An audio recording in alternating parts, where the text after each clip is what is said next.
My name's Greg Steele. I'm the Curriculum Manager for Sustainable Construction at Borders College. And I've taught carpentry and joinery at the college for many years, but tonight I'm going to talk about my personal self-build story to show you that it is possible to build a zero carbon home in the Scottish Borders. Now, the Scottish Government has set ambitious targets to be a net zero carbon society by 2045 to try and mitigate the effects of global warming and climate change. And these are, as we know, a consequence of burning fossil fuels and uncontrolled emissions of greenhouse gases. So what we've got on the screen just now is an extract from the Energy Performance Certificate for my house, and it shows an environmental impact rating, a CO2 rating of 101, and that means that its calculated emissions are below zero. So if every home was built this way, every new build was built this way, it would go a long way to help us achieve our emissions targets. Now, I guess why self-build? There are many reasons to self-build a low-energy home. The main driver for myself was trying to build a zero-carbon home, although it comes with many other benefits. Self-builds can save you a lot of money, but you have to work for it. And in my case, self-build has meant self-build. I've been very hands-on at every stage. And if you're starting from scratch, then you can design your perfect home within reason and cost. And living in a low-carbon home is very comfortable, and I would struggle to go back to a normal house. It's a very satisfying process. I could almost say it's life-changing.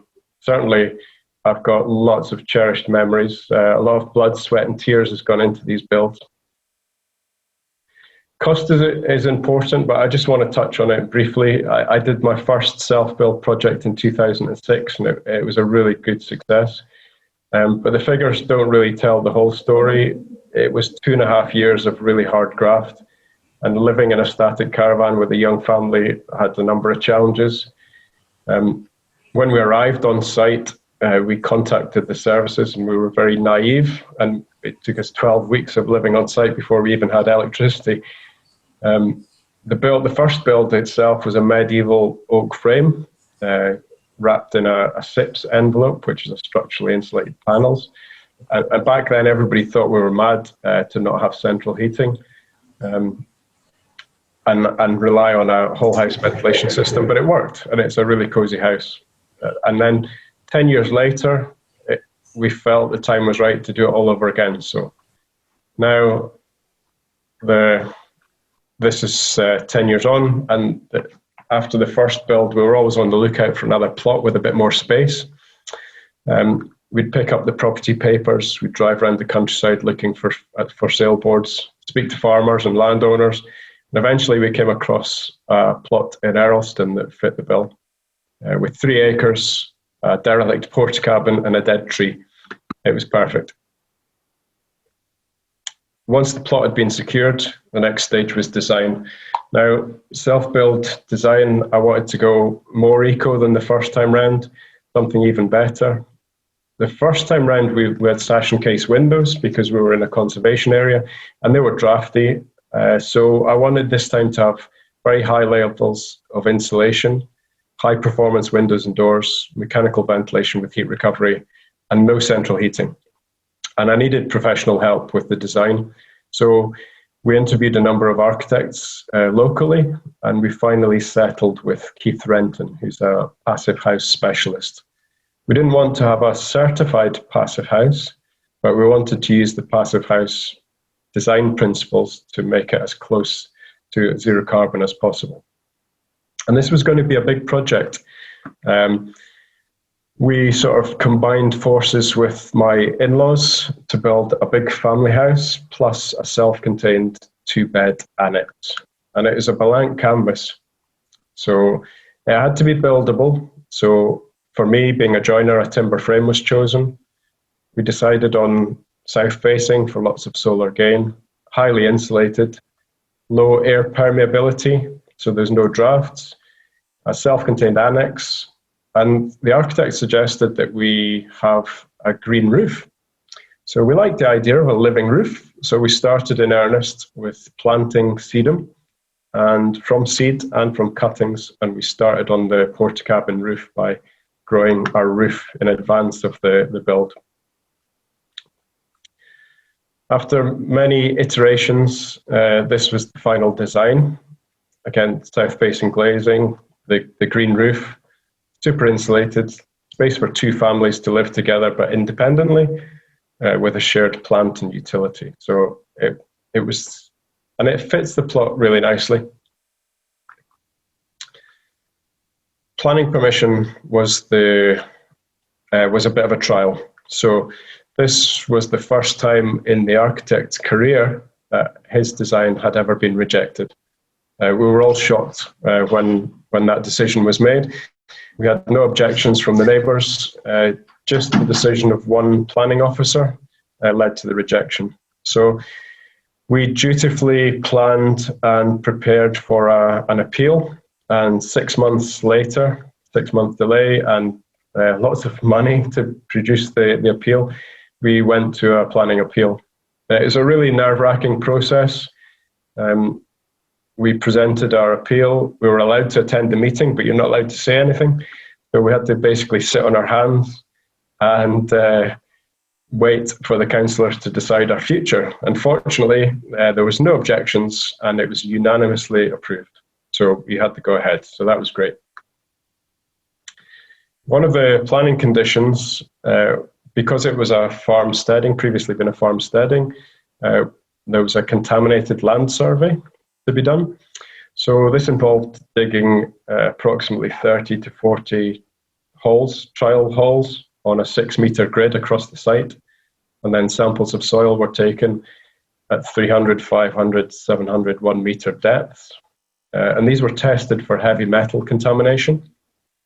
But because it was a farm shedding and it had a sheep dip on site, there was also evidence of asbestos roofing sheets on the site. So before the lab could sample the soil, every sample had to have an asbestos test before we could actually do the heavy metal sampling. So it was quite an expensive process. I likened it to digging a hole, putting 150 pounds in the bottom of the hole and then filling it in again, and then repeat. But at the end of the process, we found one area of contamination where the sheep dip sump had been, but this was under the area of the house footprint, if you like, so we effectively capped by the structure of the build, so that was okay. We dug trial pits for the ground engineer. We put on the welfare cabin and the site fencing, and luckily services for electricity and water were adjacent to the plot, so that was a great start. Going back to the first build, when we were looking for our first plot, we found a site once and the project had no mains electricity, and we got a quote to bring electricity to that site, and it was more than the cost of the plot. So having the services on site is a bonus. It's really good. The new home arrived, the site office, the new home, which was fun. The kids were now teenagers and they were not amused that this was going to be their home for the next couple of years. I guess we could have rented a house for the duration of the build, but there's nothing quite like the convenience of being on site when you're self-building. And also the static is cheap and you can pass it on when you're finished with it. So it's virtually rent-free.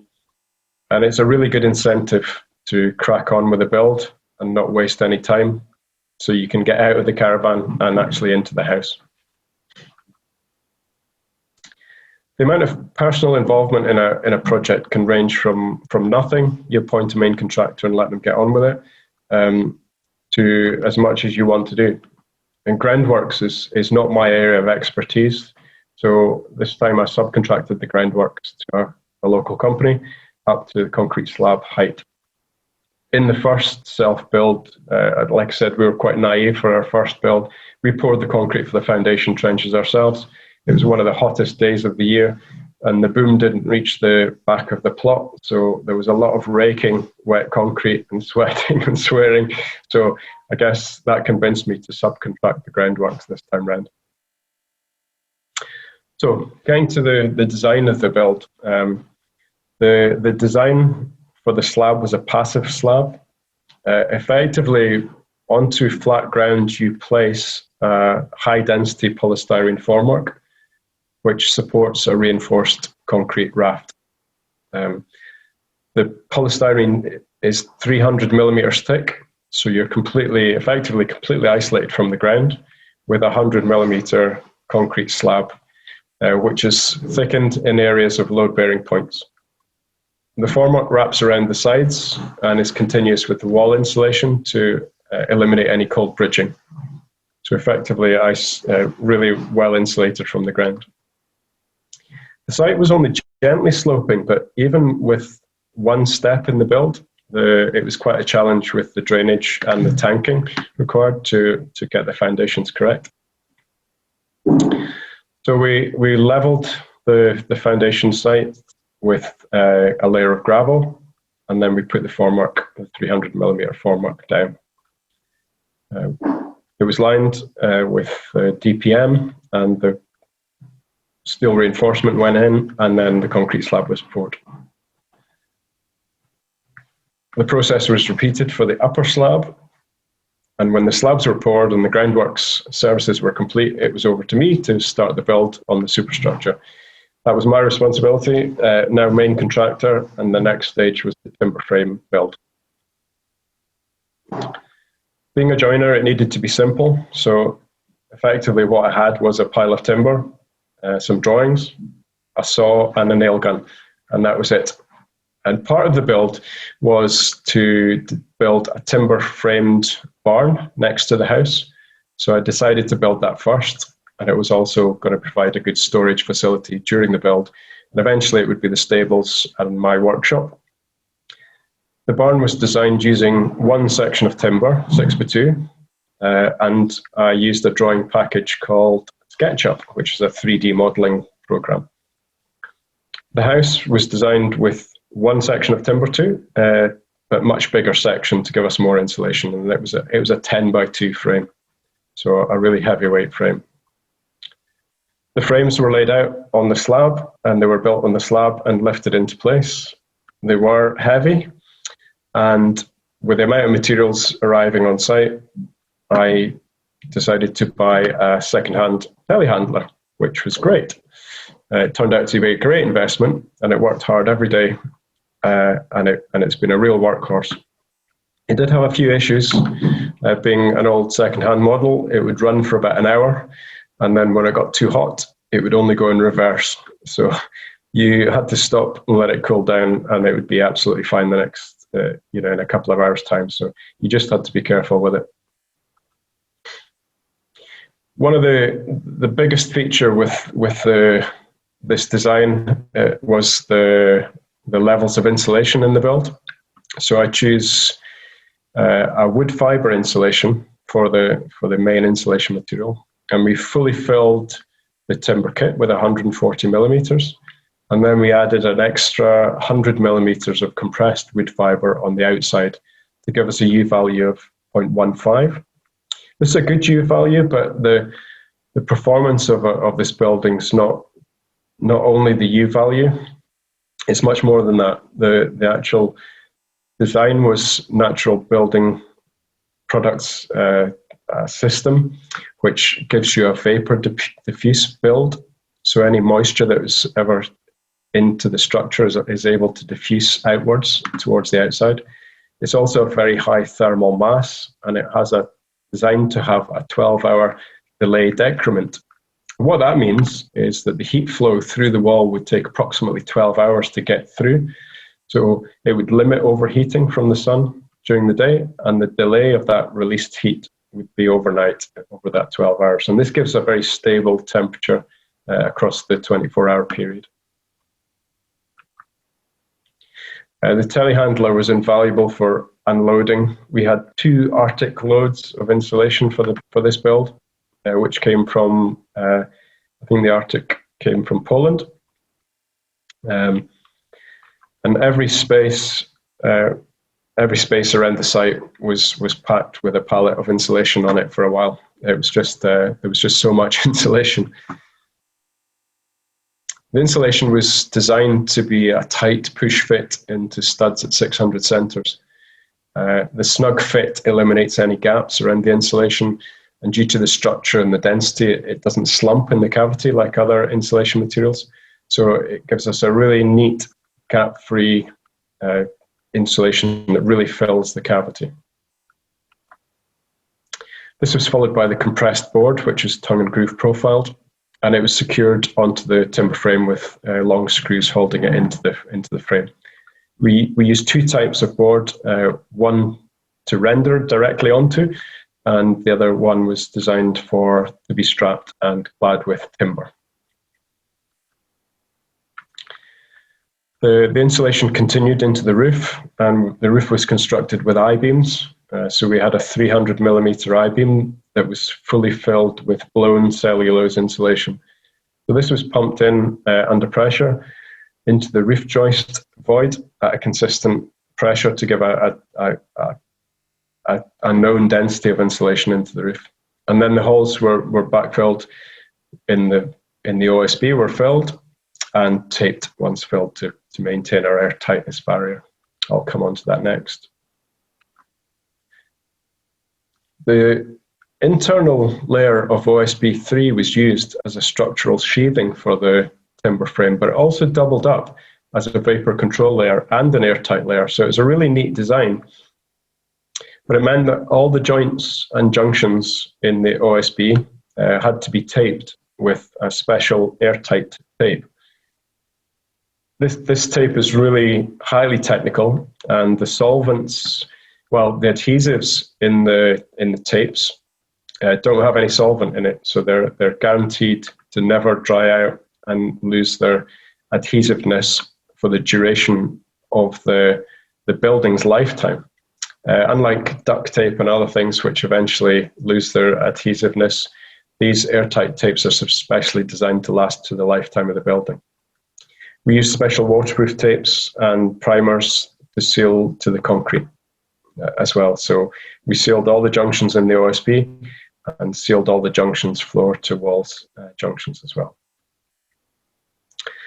Special split release backing tape was used to seal around the windows.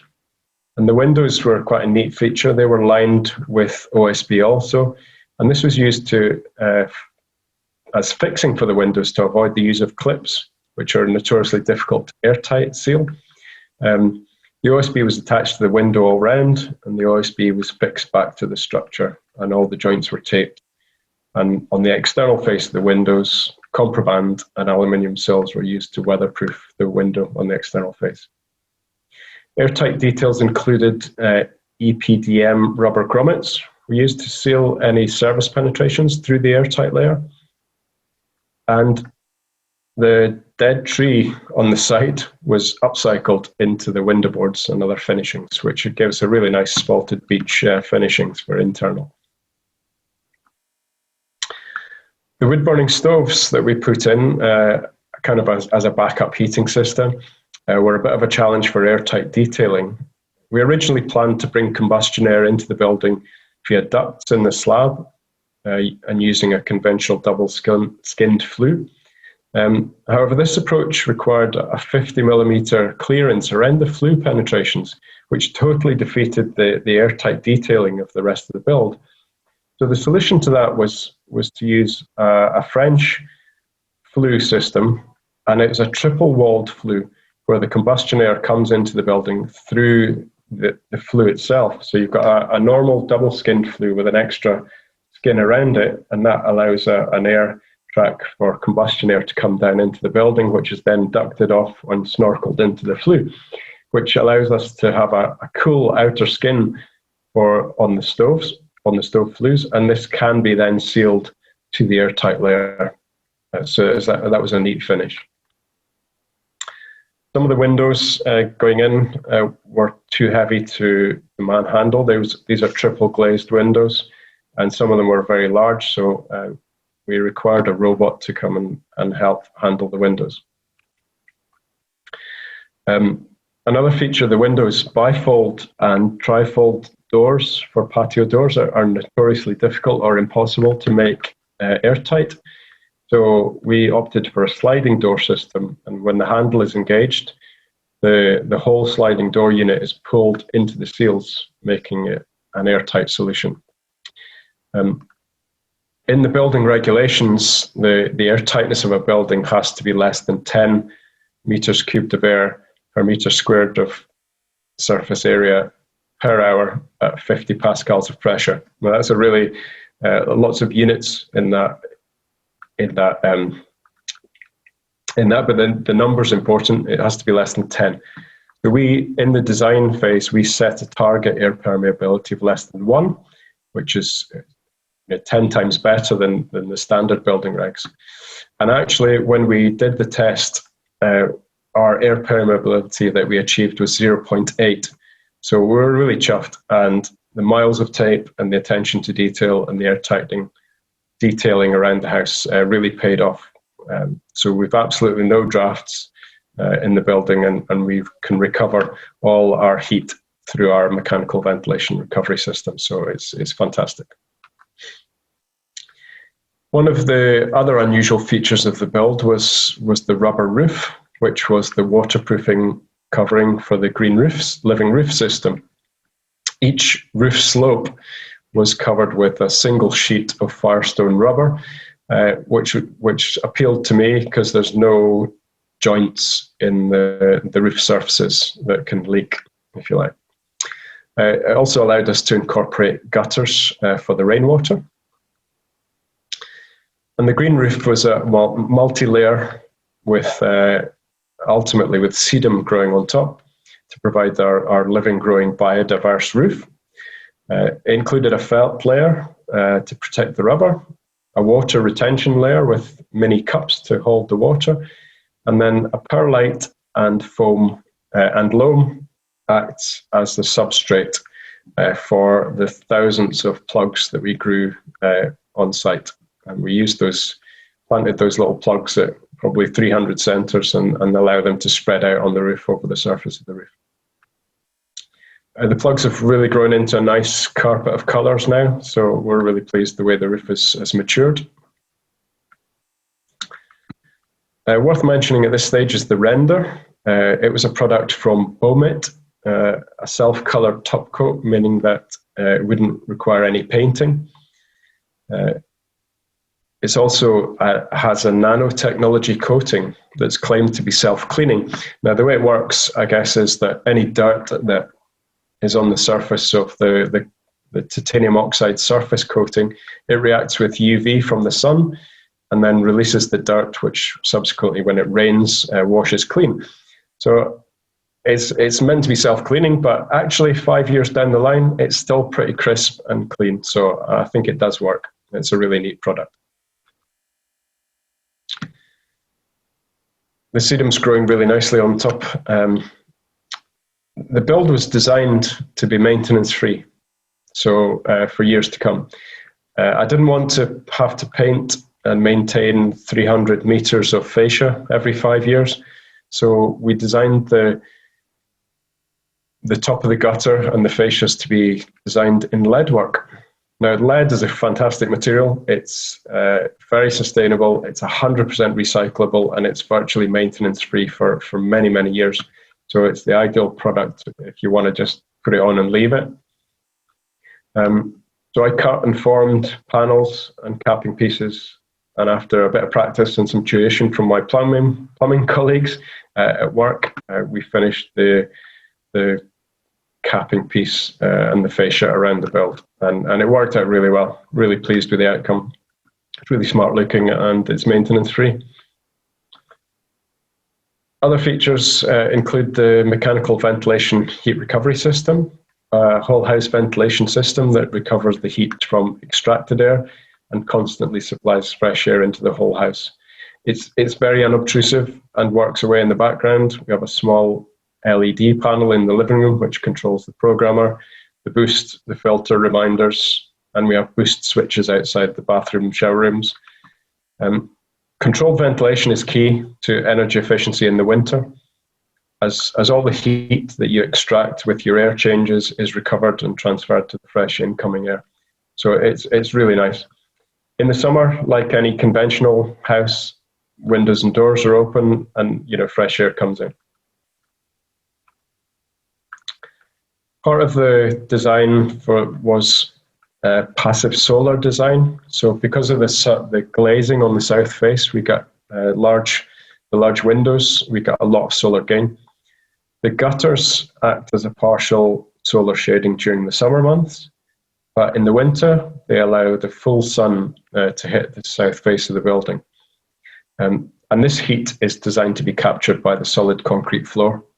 It acts as a heat sink, and the thermal mass of the floor acts like a gigantic storage heater, capturing the solar energy and then slowly releasing it back to the house over a 24-hour cycle. The concrete floor we topped with polished concrete, and we chose some granite and some buff stones, and we chose a little design for the polished concrete. It gave us a very durable finish. It's dog friendly, it's welly friendly. It'll also last forever. So again, low maintenance, completely low maintenance floor throughout the build. We didn't have any central heating, but we did install a small 7 kilowatt biomass boiler with wood pellets to provide hot water. This qualified for RHI, renewable heat incentive payments, so would go some way to paying off the capital cost of the boiler. And biomass is a very sustainable heating fuel. The boiler provides ample hot water. We buy pellets in 15 kilo bags, and we have a 250 kilogram hopper next to the boiler. So every so often we tip the bags into the hopper and it runs. We probably in the winter through about 5 kilos of pellets per day. So it's very reasonable on the cost. To assist with the low energy demand of the house, we installed a solar PV array, a 4 kilowatt domestic array, and this provides electricity to the house. And when this is not used, it's diverted into the hot water cylinder via a solar switch, which preheats the hot water, or in the summer, it can take over the whole heating demand for hot water. The picture of the inverter there is an average. Just the other day, it was a cloudy day, and it was running about 1400 watts, but we collected about 10 kilowatt hours by that time the photo was taken in the afternoon. On a good summer's day, we can collect over 30 kilowatt hours of energy, which is more than enough to power the demand from the house and keep the hot water tank topped up with hot water. So this reduces the overall demand on the biomass boiler as well. So big question, I suppose, is does the house perform? And the answer to that is absolutely yes. Does it do what it's designed to do? A house with no central heating, can it cope with the Scottish weather? Yes, we have excellent comfort levels, particularly noticeable in bad weather when the internal temperature is very stable. The photo shows an example of the interior conditions during a spell of wintry weather. It was -4 outside and a nice balmy shorts and t-shirt, 23 degrees inside. So it's great. We have consistent temperatures all year round, between 20 to 25. And I guess crucially, excellent indoor quality. Indoor air quality is excellent. Our CO2 levels, carbon dioxide levels are below 1,000 parts per million are excellent, and we have good low CO2 readings consistently all the time. We've got a device, a Netamo device, that measures the temperature, humidity, CO2 levels, and noise levels in the house. And the top panel is the temperature over a 10-day period in January, and it sits between 21 and 24 degrees. Just using the solar gain from the daylight during the day, and it's really comfortable. In the middle of winter, just shorts and t-shirt weather, it's great. There's a spike on the 2nd of January to 26. It's probably due to putting the wood burning stove on for effect. And actually, you put the wood burning stove on, you could probably open the windows and doors to let some cold air in. It's really nice in the winter. Humidity sits around 40 to 45% consistently, which is a really healthy humidity. Go back to the CO2. Low energy homes with controlled ventilation systems, they have a really, really good indoor air quality, and this cannot be underestimated. Under 1,000 parts per million is considered good, and we're averaging around 650, 700, which is excellent. The research has shown, lots of research has shown that health problems are connected with poor indoor air quality. One study said that 80% of children with asthma are skin sensitive to house dust mites and allergens that thrive in indoor air quality with humidity levels above 60%. So having low humidity and really low CO2, the indoor air quality is excellent. No worries about mold spores, dust mites, anything like that. It's just perfect. Indoor air quality is superb. Just going back to the dead tree, we upcycled the dead tree and repurposed into a bespoke spalted beach staircase, which is good recycling at its best. And I just want to finish on a picture of the original design and how it looks now. It pretty much matches the design, so we're thrilled to bits, and we're really pleased to live in a really comfortable but zero carbon house, which is great.